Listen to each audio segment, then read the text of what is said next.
To import OBR files, first connect the body pack to your PC via the micro USB cable. Then power it on. Now in MVN, we can go to OBR, import OBR files. Here we have the window showing all of the files located on the body pack, as well as the option to check the local directory. First, we want to select which files we want to import, so just untick any that you don't wish to import at this time.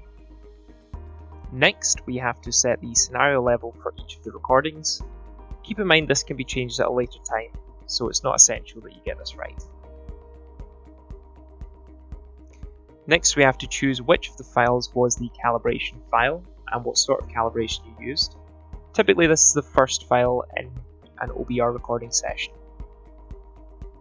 Next, we want to set the body dimensions of our actor. We can either input these manually or load them if you've already made a body dimension file beforehand. Now all that's left is to set the output path for these files. This is where the imported files are going to be saved. So just like that. And now just set what processing quality you want. For now we'll leave that on normal. We could also delete the files in the body pack after import and include GNSS data if that was used in your recordings. Now we click import, and once all the files have been processed, you'll be able to view them in MVN and push them further up your pipeline.